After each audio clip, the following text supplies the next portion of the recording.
Ao vivo, boa noite. Ed,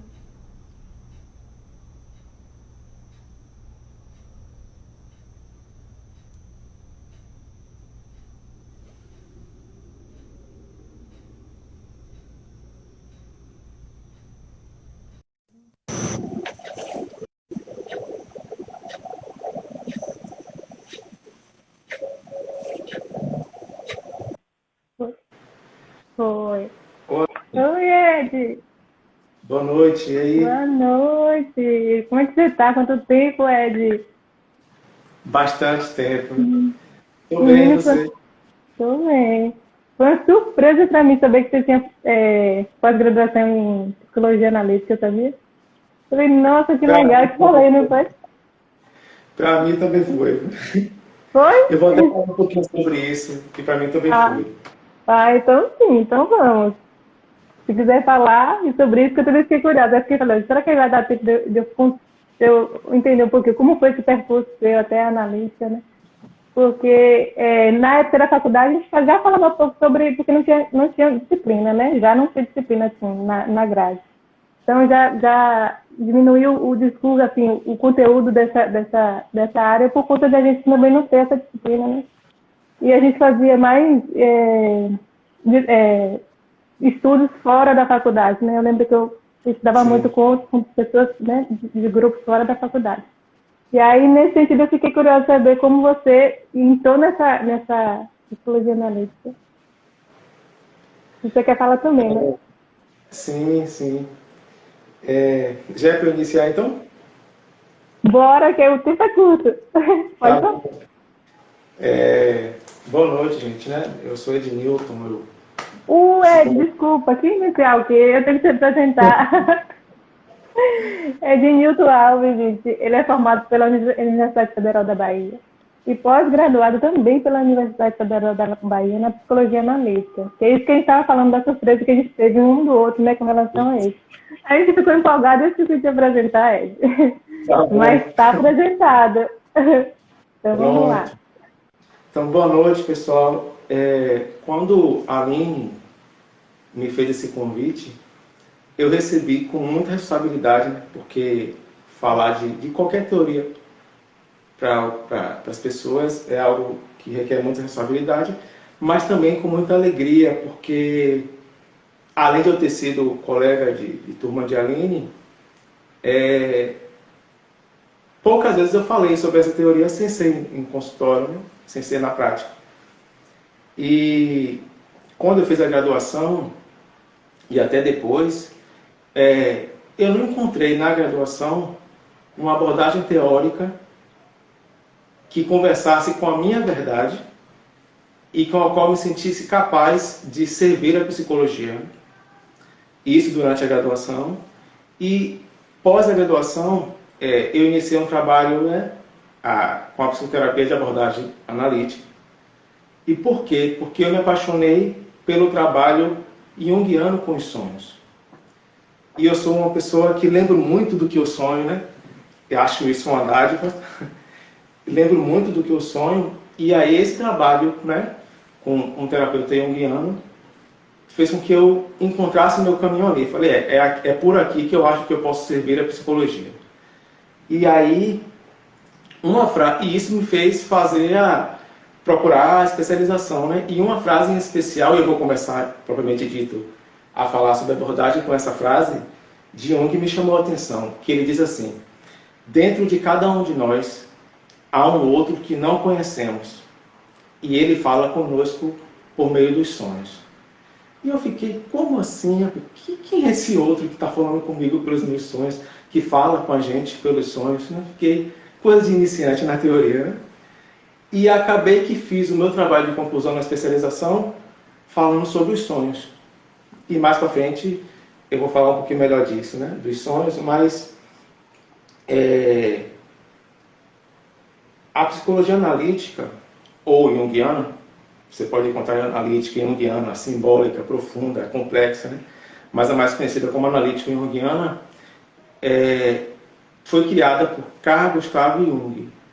É um psiquiatra suíço E o que me fascinou também nessa teoria é porque ele foi, os pacientes que ele atendia, né, na ala psiquiátrica, e a própria vida dele foi a serviço de construir essa teoria. Então, ele foi meio que o objeto de estudo dele também, né? E como é que eu posso definir? Basicamente, né? Porque a minha intenção aqui é dar uma noção básica a vocês do que é essa teoria. Assim como Jung, eu sou muito metafórico. Então, eu poderia dizer que a minha intenção aqui é iniciar as primeiras dobras de um barco para que vocês joguem esse barco no rio, no mar, no tempo de vocês, no desejo de vocês, e aí comecem a navegar. Então, o que eu posso dizer é que a teoria analítica, basicamente, ela é a teoria que busca fazer com que o indivíduo se relacione consigo mesmo. O que quer dizer se relacionar consigo mesmo? É fazer com que ele consiga estabelecer uma relação consciente e inconsciente. Durante muito tempo, Jung andou, né? Trocou altas ideias, vamos dizer assim, com Freud, né? e com a psicanálise. Mas, a partir de um determinado momento, Jung percebeu a necessidade dele de trilhar um caminho sozinho, individual. Não vou aprofundar nisso, mas o principal ponto, né, o mais famoso ponto de divergência teórica entre Freud e Jung era com relação à libido, né? Já que Freud atrelava a libido com relação a questões sexuais, e Jung já tinha uma visão mais plural disso, né, da libido.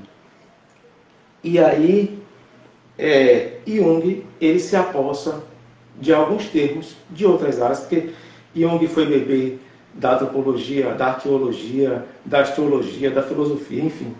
Ele se meteu em tudo quanto é conhecimento para construir a teoria dele. E então ele lançou mão de alguns termos, por isso que eu falo que ele é metafórico, né? Porque Jung não estava necessariamente preocupado em construir conceitos. Ele estava preocupado em se fazer entender, em termos que as pessoas entendessem o que ele estava querendo dizer, né? Então ele lança mão de alguns termos, então eu escolhi alguns para falar aqui, não todos. Até gostaria de falar todos, mas escolhi alguns. Eu também gostaria de ouvir, porque... Ed, deixa eu fazer só um parêntese assim. Ed, eu estou tão feliz com isso, porque isso que você trouxe agora, né? A impressão que eu tinha na época da faculdade é que você ia abandonar o curso em algum momento. Eu tinha essa sensação forte de você que você ia abandonar. Por isso que a surpresa de ter visto, você caminhou com a psicologia e com a analítica. E esse discurso que você trouxe também, de que você não conseguia se encontrar nas abordagens de encontro Jung, e a forma como você está apresentando, nossa, faz muito, casa demais, né? O seu sentimento com o seu desenvolvimento teórico. Porque realmente eu senti que você não gostava da gente, ou não gostava do curso. E eu tinha essa impressão, por isso que essa surpresa. Pronto, eu vou me conter aqui agora. Tranquilo. Eu fui salvo, né? Eu fui salvo, ou melhor, eu fui resgatado para a psicologia por essa teoria, né?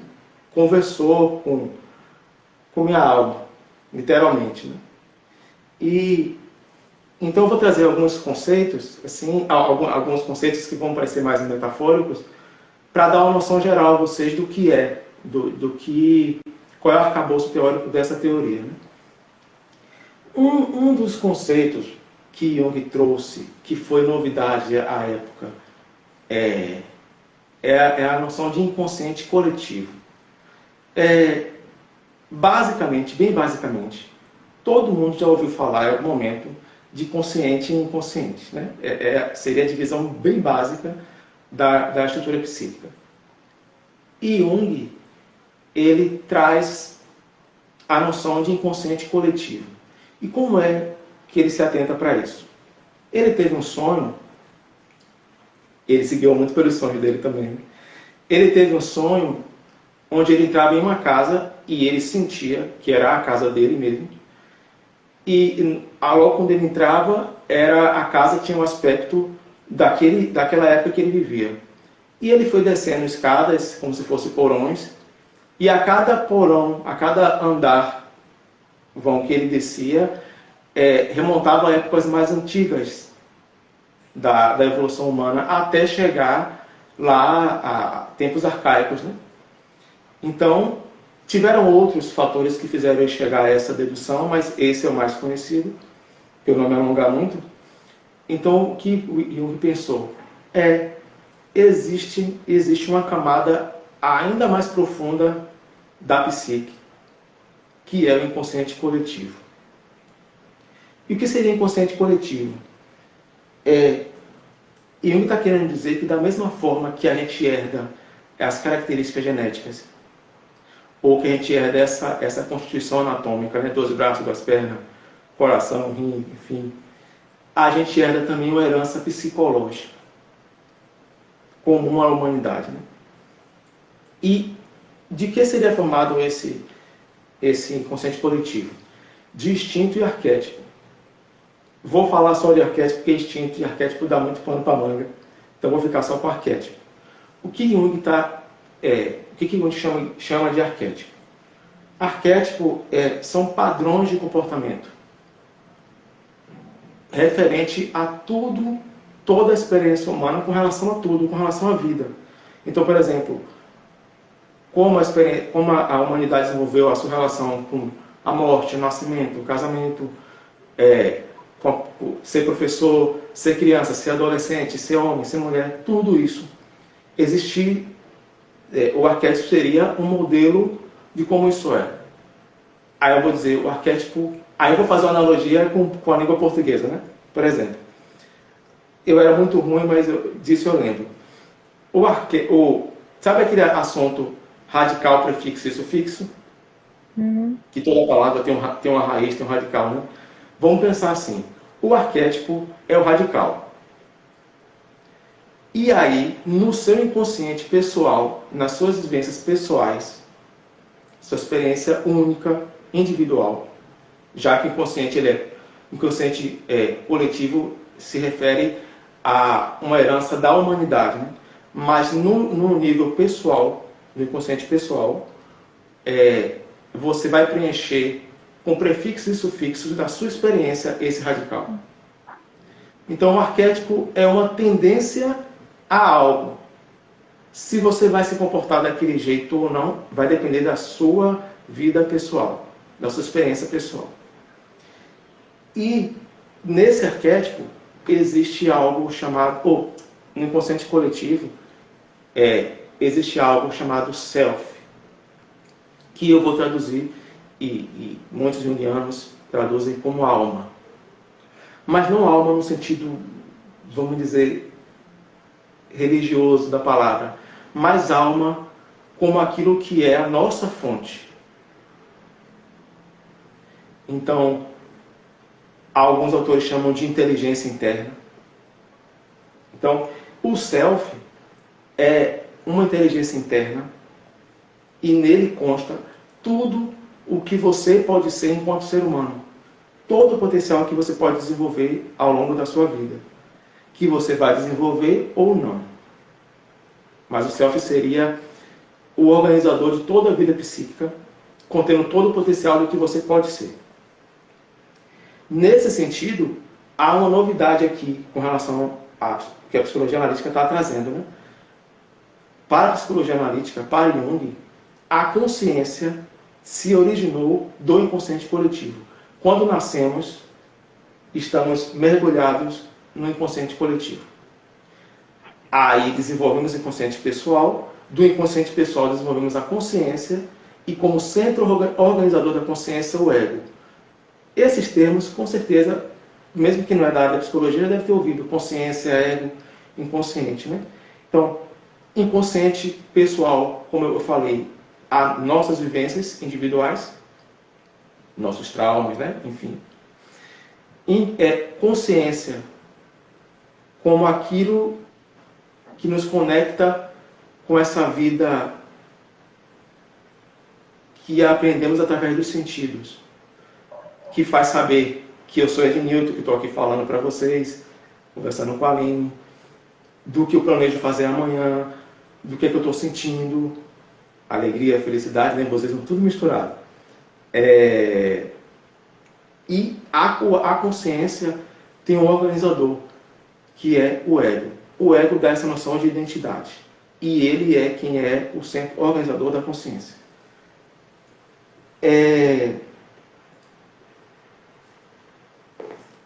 Para Jung, para a psicologia analítica, equilíbrio, saúde mental, é autoconhecimento. E para você chegar a autoconhecimento, você precisa integrar polaridades que existem em você. O que eu quero chamar de polaridades? Bem e mal, certo e errado, masculino e feminino, dentro e fora, alto e baixo, luz e sombra, quente e frio. E aí eu peguei um par de opostos da teoria junguiana para exemplificar para vocês. O par de opostos que eu peguei para ilustrar melhor é persona e sombra. Persona, como eu falei, que Jung bebeu de muitas fontes, ele pegou lá assim do teatro grego, esse termo. O que ele chama de persona? No teatro grego, os atores usavam máscaras para interpretar diversos personagens, né? E na vida cotidiana, nós interpretamos diversos papéis. Eu sou um no trabalho, exibo outras características com a minha família, outras características na roda de amigos. Por exemplo, no trabalho em geral, espera-se que você seja disciplinado, que você seja organizado, que você seja eficiente, que você seja pontual. Então, esses papéis façam com que você selecione determinadas características para usá-las em determinados contextos. E as características que você julgou que não seriam úteis, que não serviram à adaptação à vida, ou mesmo negativas, assim, características que você tomou como negativas, como feias, vamos dizer assim, jogou para a sombra. Nesse sentido, sombra e persona são estruturas normais, que todos temos. A sombra, inclusive, é muito útil para a gente dar conta das demandas da vida, né? Tem dias que você acorda muito mal-humorado, sabe? Mas você tem que segurar a onda e se comportar de forma condizente lá no trabalho, por exemplo, né? O perigo da persona é quando quando o ego se identifica com ela. Por exemplo, é muito comum, né? A pessoa estar numa situação e falar assim: você sabe com quem você está falando? Essa pessoa colou na figura de autoridade que ela pode ser no trabalho. E ela leva essa persona do trabalho para outros setores da vida que não tem nada a ver. Já a sombra são aquelas características que a gente julgou que não eram legais e acabaram ficando lá no inconsciente. Por que Jung usa o termo sombra?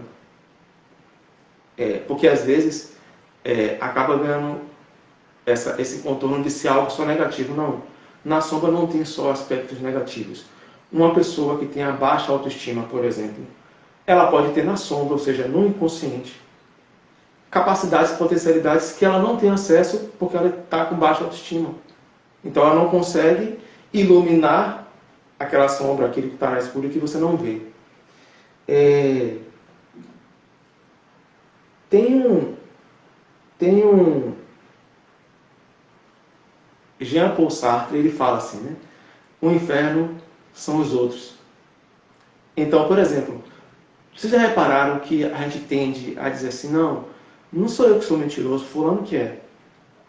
Não sou eu que sou que procrastino as coisas, fulano que procrastina. Não sou eu quem estou nervoso, é você quem está nervoso. Né? A gente projeta essa sombra no outro, esses elementos que não conseguimos admitir que são nossos. Tem uma música de Chico César que é assim: Deus me proteja de mim, e da maldade de gente boa, da bondade da pessoa ruim, Deus me governe e guarde, ilumine e zele assim. É bem isso. Não existe uma pessoa que seja só boa, ou uma pessoa que seja só ruim. Todo mundo carrega consigo, nesse sentido, né, com muitas aspas, o bem e o mal, o certo e o errado. Por isso que Jung fala da necessidade de integrar essas polaridades.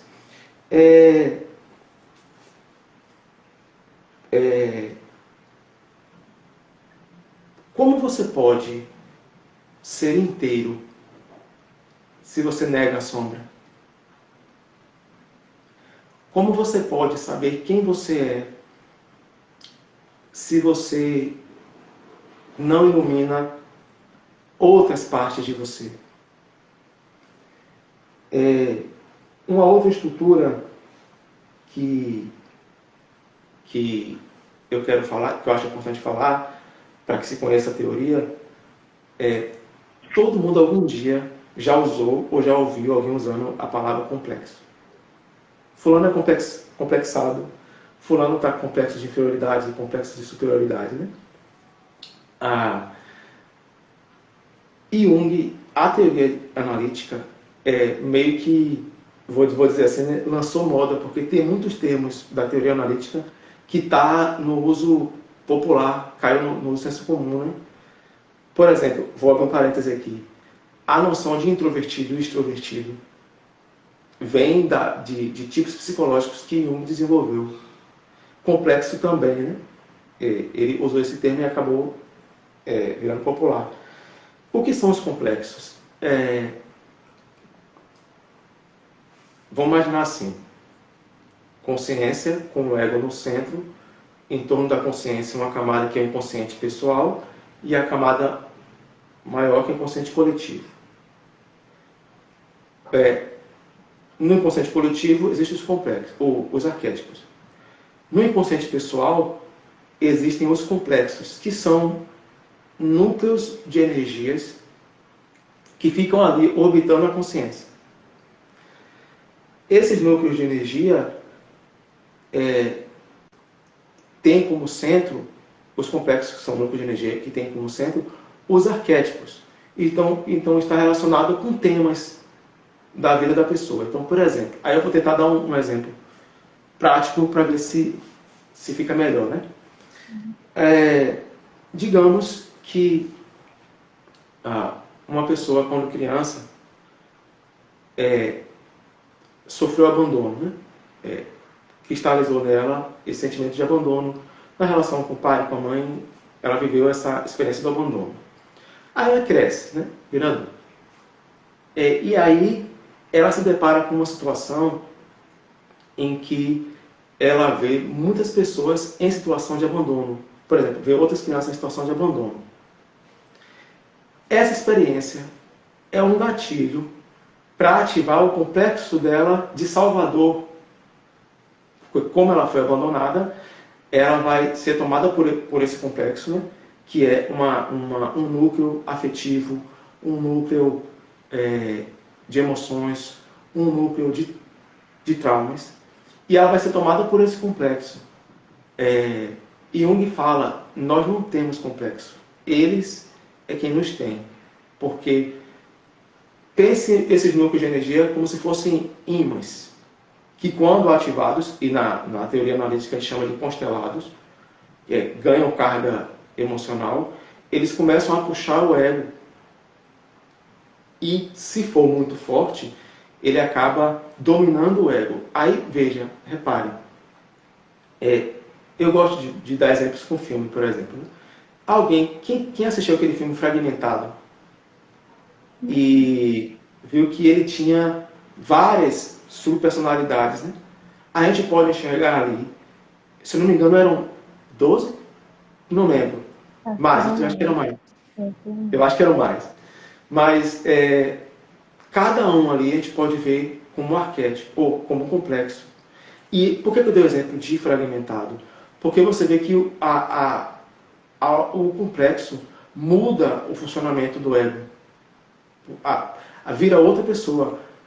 Claro, considerando que é um filme, mas o jeito de falar era outro, o tom de voz era outro.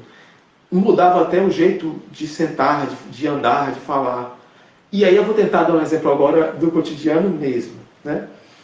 Às vezes você está discutindo com seu esposo ou com sua esposa e você sabe que se você tocar em determinado assunto, a conversa não costuma mais andar, desanda.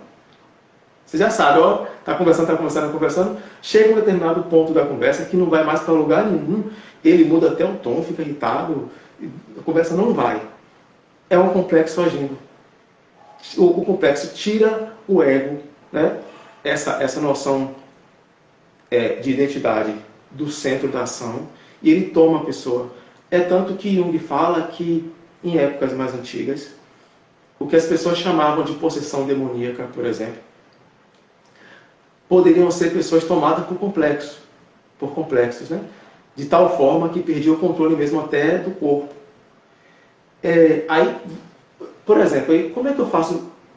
Como é possível fazer, então, como é que a abordagem psicoterapia junguiana vai fazer com o complexo, né? E aí, vou dar exemplo de filme também para explicar. O complexo não pode ser extinto. Não tem como. E nem deve, porque ele não tem só pontos negativos, né? Por exemplo, os complexos mais famosos são o paterno e o materno. Mas esse complexo materno que inspira o cuidado, que está atrelado ao cuidado, é muito bem-vindo. Você tem uma dose de cuidado consigo mesmo, com as pessoas. A questão é quando é extremo, quando você quer cuidar demais. E o que a psicologia analítica prega é que você consiga estabelecer uma espécie de equilíbrio e transitar por isso.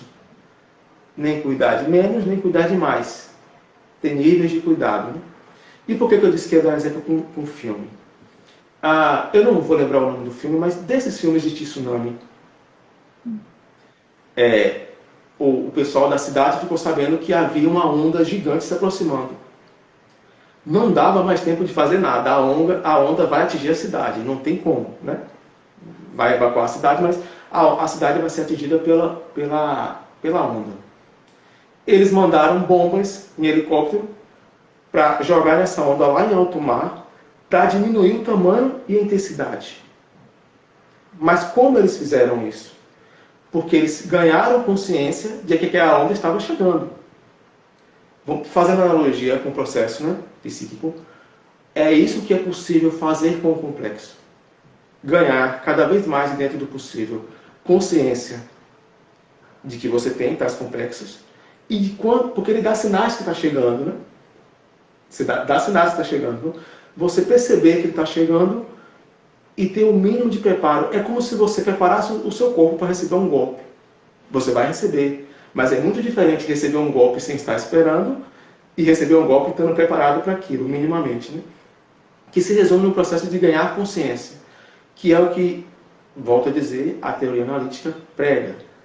Você, cada vez mais, diminuir a distância da consciência para o inconsciente.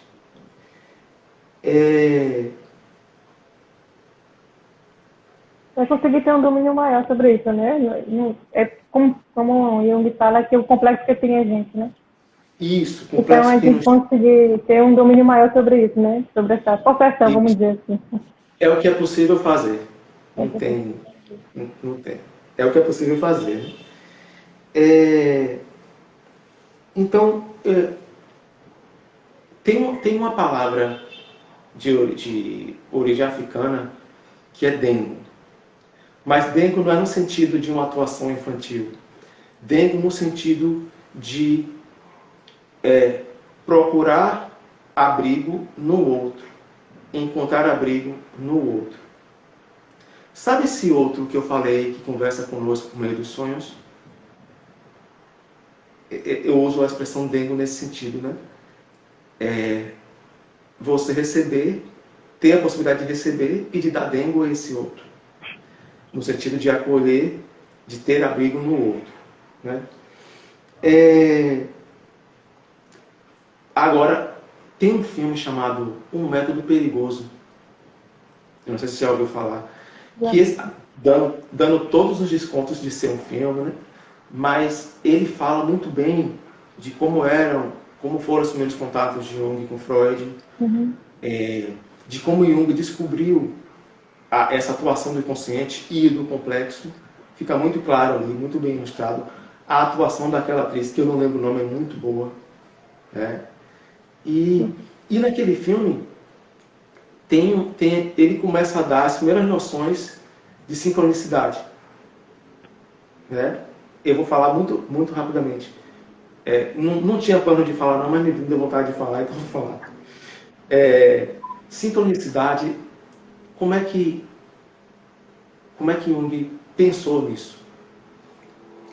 E Jung estava atendendo uma paciente que era muito racional. Sabe essas pessoas que, preto no branco, certo ou errado, muito racional, né? E o trabalho da psicologia analítica requer simbolizações, né? Mas essa pessoa era muito racional.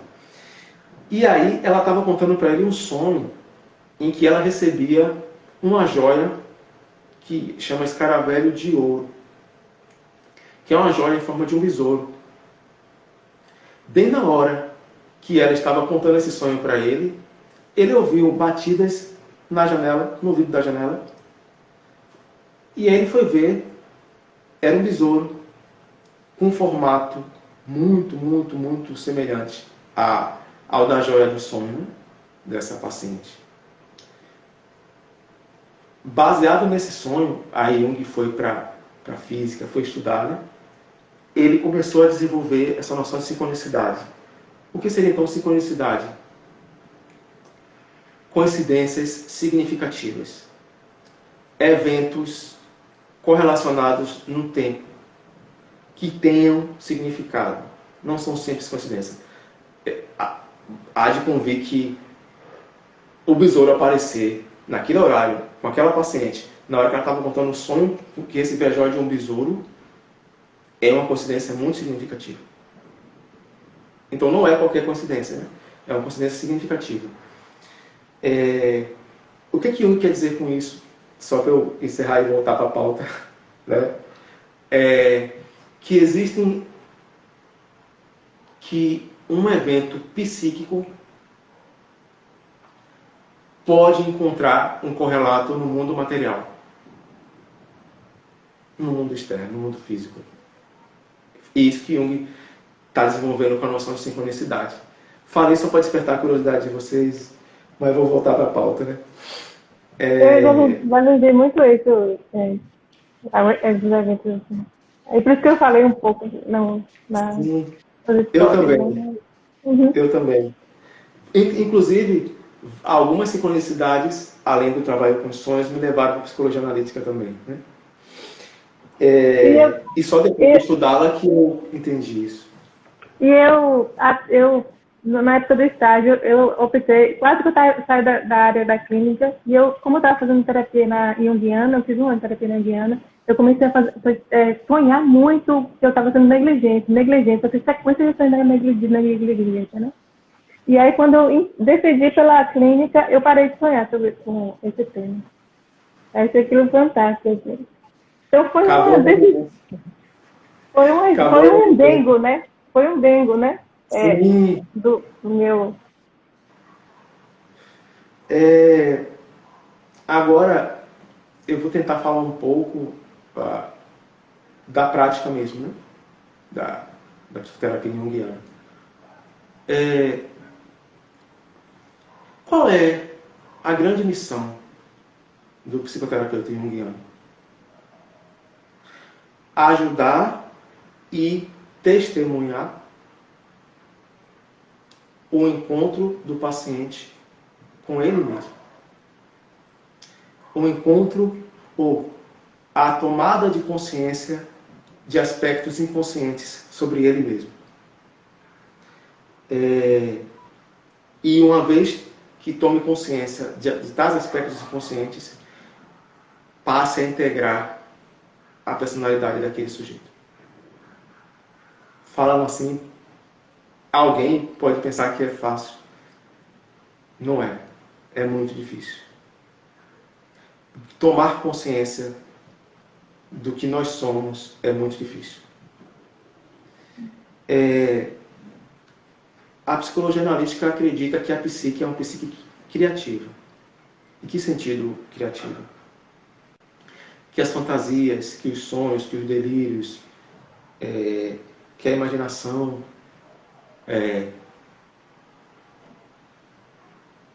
podem estar a serviço do sofrimento psíquico. De que forma? Eu estou tentando não dar exemplo de caso, né? Estou tentando não fazer isso. Criar outros exemplos. Mas, por exemplo, o paciente chega no consultório se queixando, né? Eu não aguento mais esse trabalho que eu exerço, já exerço há anos. É um sacrifício para mim levantar para ir trabalhar. Chega lá, eu só fico pensando em ir embora para casa. Mesmas tarefas que eu já tenho destreza em fazer, eu não tenho tesão em fazer. Não tenho mais sentido em fazer isso que eu faço. Isso, o ego, que é essa instância que gere a consciência, vai dizer: não, rapaz, mas esse trabalho paga, é o seu ganha-pão, paga as suas contas. Você já está acostumado, já sabe de quais salteados tudo você tem que fazer, já tem seus amigos, né? Uma boa relação com seus colegas de trabalho, já sabe todos os caminhos que você faz para chegar e para sair, né? Ou seja, a tal zona de conforto, da qual o ego não quer sair.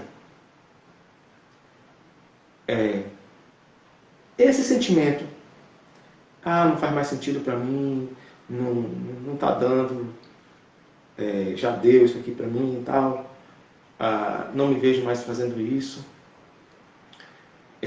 A gente pode interpretar como esse self, essa alma, dizendo para ele: olha, já deu. Você, ego, está aí acostumado, está tudo certo, né? Se sentindo no controle de tudo, né? Já faz o trabalho, executa a tarefa de olhos fechados. Mas eu, a alma, eu estou falando assim, mas não são coisas separadas não, né? São faces do mesmo sujeito. Não quero, não dá isso aqui para mim. Aí manda sonho, né? Você está sendo negligente. Manda sonhos, tá? Manda sonho que assim, que através da interpretação, claro, você pode concluir que algo ali realmente não dá mais para você, né? Naquele ambiente de trabalho. E aí você não escuta, você não conscientiza e integra, não conscientiza e integra. E aí podem vir depressões, transtornos de ansiedade, problemas de pele, por exemplo, psoríase, né? Problemas de pele. Nesse sentido, me abre brecha para dizer que a psicologia analítica é uma psicologia finalista. O que quer dizer finalista?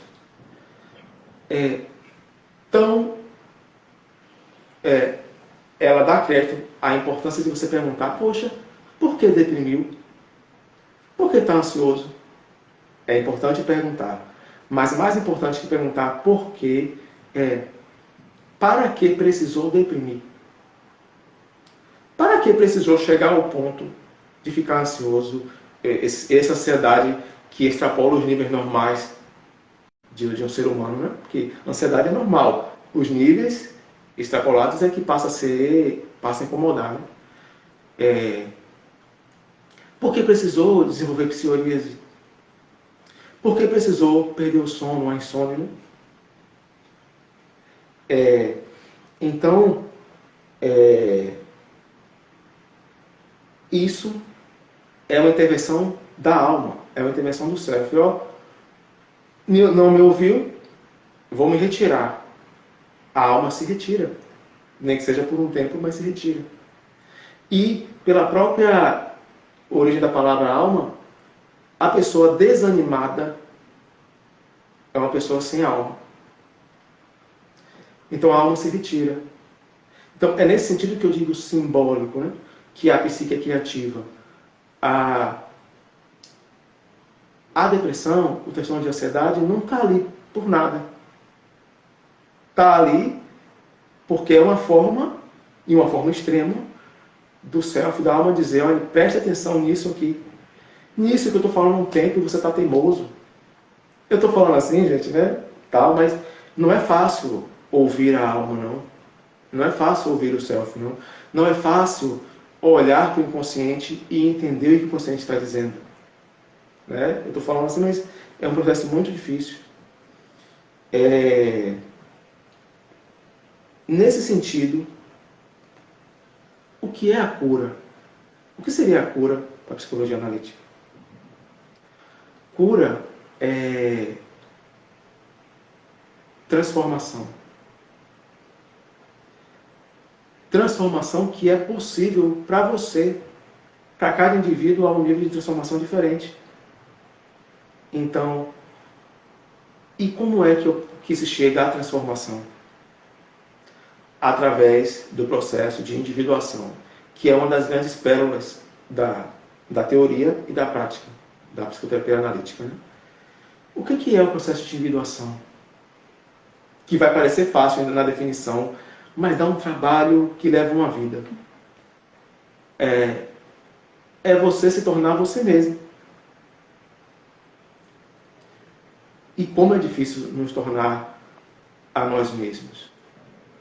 Como é difícil a gente reconhecer a nossa sombra. E para tornar a si mesmo, é preciso fazer a integração dessas polaridades. E é aqui que entra a importância dos sonhos, que é a grande ferramenta, instrumento, enfim, aliado do psicoterapeuta junguiano. Ele pode trabalhar com fantasias, com argila, com colagem, com pintura, com massa de modelar, com caixa de areia, enfim, ele pode trabalhar com diversas coisas, mas o sonho é o caminho mais rápido para o inconsciente. Lembram da frase que eu falei lá atrás? Dentro de nós existe um outro que conversa conosco por meio dos sonhos. A psicologia analítica acredita que da mesma forma que há uma regulação fisiológica, por exemplo, quando o seu organismo está precisando de água, sai uma mensagem lá do cérebro para você sentir sede. E você vai beber água. Dessa mesma natureza, ou seja, fazendo parte da natureza humana, há uma inteligência interna, há um regulador psíquico. Então, por exemplo, digamos que na vida acordada, você está... Vou dar um exemplo bem didático assim, né? Você tem tomado decisões unilaterais. Você está sempre indo para a direita, para a direita, para a direita, para a direita. Aí, o inconsciente, através do sonho, porque você se definiu que é um sonho, né? O sonho é um portal, é uma ponte por onde o inconsciente lhe entrega uma arma, um aliado tão valioso para a sua individuação, que são os símbolos, as imagens arquetípicas. Que acabou que eu não falei que é imagem arquetípica. Mas símbolo vem lá, geralmente vem lá do inconsciente coletivo, de toda a experiência que a humanidade viveu até hoje. Sabe aquilo que você não sabe dizer? Que você não sabe descrever? Que você não consegue entender? Mas vem uma imagem, por exemplo, e apazigua tudo? Agora eu entendi. Você não sabe nem dizer com palavras o que você entendeu, mas você só sente que acalmou e você entendeu. Isso é um símbolo. Aquilo que está para além do que você quer dizer e não consegue dizer, e explica o que você queria dizer e não conseguia. O sonho é esse portal por onde o inconsciente e o self, a alma, como gestor da psique como um todo, e principalmente do inconsciente, lhe entrega. Eu falo com meus pacientes, os sonhos são possibilidades de você experimentar, de você se experimentar múltiplo. Então, por exemplo, você está, como eu falei, né, na vida acordada, você está só indo para a direita, para a direita, para a direita, para a direita. Aí você vai receber um sonho que te apresenta em cima, embaixo, para frente, para trás, para a esquerda, para a diagonal, te oferece, te oferta possibilidades além da direita. Se você vai seguir ou não, são outros 500. Mas ele está te apresentando essa possibilidade. Né? Ô Ed, e quando alguém não lembra dos sonhos? Tem um comentário aqui falando que quando não lembra nunca dos sonhos, assim, tem alguma técnica assim, que faz a pessoa conseguir lembrar? Eu quase ia chamar de sincronicidade isso que aconteceu agora, mas não vou me atrever a chamar não, porque isso ia requerer maior análise, né? Mas eu estava para falar agora justamente disso. Meus pacientes, alguns, falam que não conseguem lembrar, não sonham. Primeiro, uma coisa que é preciso ser dita: todo mundo sonha. A não ser aqueles casos de um problema realmente neurológico ali, casos, né? E aí para os neurologistas ficarem, no normal, todo mundo sonha. A questão é lembrar do que sonhou. E por que não lembramos do que sonhamos?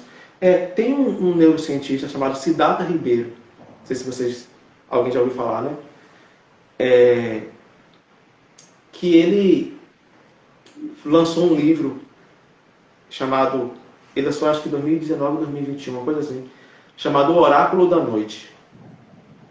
E ele traça toda a questão biológica do desenvolvimento do sonho. Né? E ele estava falando outro dia que os sonhos perderam o lugar de destaque na vida do ser humano. Antigamente, os sonhos, as pessoas baseavam-se muito nos sonhos, né? Sobre o que ia fazer, o que ia plantar, o regime das marés, enfim. Tem até essa questão de José, da Bíblia, né? Com relação à tradução dos sonhos, interpretação dos sonhos. E o sonho perdeu esse protagonismo no nosso dia a dia. Praticamente ninguém pergunta o que você sonhou. Te dá um bom dia, enfim, mas não conversam sobre o que sonhou. E aí, eu pedi aos meus pacientes que desenvolvessem um sonhário. Ao invés de um diário, um sonhário. Deixasse ali, perto da cama, papel e caneta, e para aqueles mais modernos, no celular mesmo, né? Digita. Para que assim que acordar, porque o sonho ele se esvai muito rapidamente da memória. A gente retém por muito pouco tempo, né? Que ele anote assim que possível. E alguns que tinham essa dificuldade de lembrar, estão começando a lembrar com maior frequência do que sonham. Lembra um pouquinho, e às vezes não lembra, e às vezes lembra mais, né? E também, o mundo capitalista não permite que você durma 8 horas por dia, né? Muito raras as pessoas que dormem 8 horas por dia. E você requer uma certa quantidade de horas consecutivas de sono para poder sonhar. Você precisa chegar na fase REM. E aí, para você chegar na fase REM, você tem que ter mais ou menos 4 horas e meia, 5 horas e meia consecutivas de sono para poder sonhar. E está sendo muito legal, estou tendo um retorno legal dessas pessoas que estão com algo muito rápido ali para anotar. Eu estou gostando do que eu estou vendo eles desenvolverem uma relação diferente com os sonhos, né?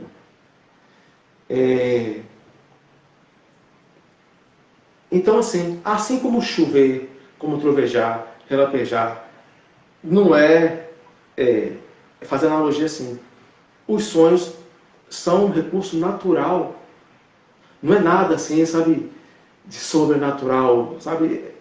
E foi isso que me encantou na teoria junguiana e no trabalho simbólico junguiano com os sonhos. Isso é nosso. Causa espanto em algumas pessoas. Um outro que fala comigo? Sim, existe um outro que fala conosco. A gente que não costuma ouvir, eu não tenho tempo para ouvir, né, no nosso dia a dia.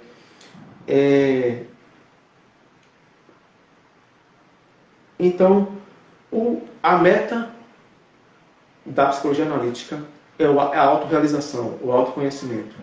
E isso é o processo de individuação. Aí tem uma analogia que eu acho muito bonita com o processo de individuação, que é assim. uma pessoa que trabalha com dança, ela vai fazer uma apresentação daqui a um tempo. Aí ela ensaia um ano inteiro aquela coreografia para fazer aquela apresentação, né? E às vezes a apresentação vai durar 3 minutos, 5 minutos no máximo, né? E ela ensaia o ano inteiro, e o dia todo, e ali, né? Quem vive profissionalmente disso é uma disciplina rigorosa, né?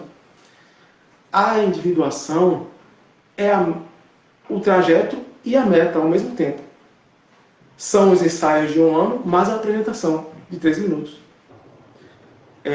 Nesse sentido, por isso que eu falei, é um processo que leva a vida inteira.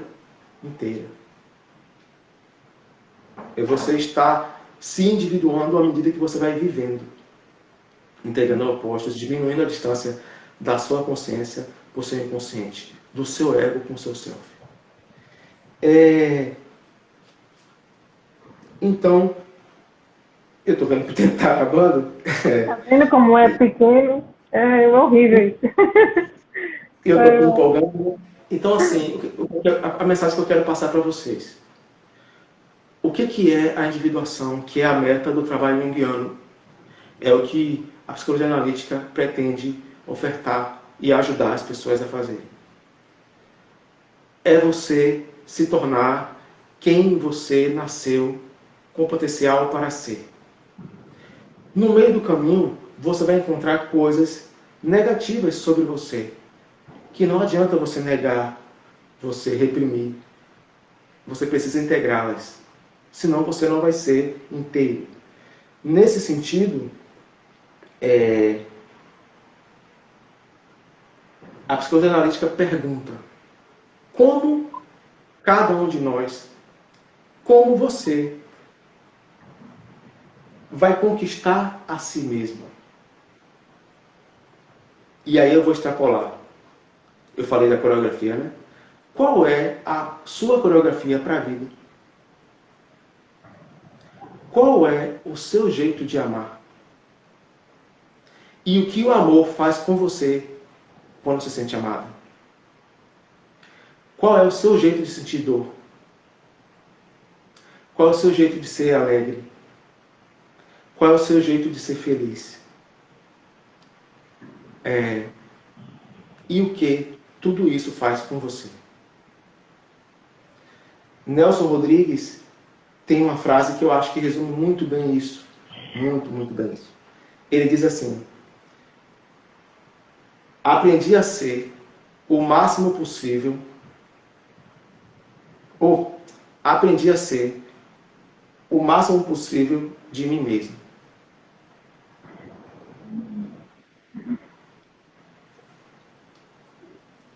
Vou quebrar o silêncio para poder falar, mas o silêncio, às vezes, é a melhor forma de ficarmos conosco. Era isso que eu queria falar para vocês. Eu queria falar um bocado de coisa, não deu. Eu queria ouvir um bocado de coisa.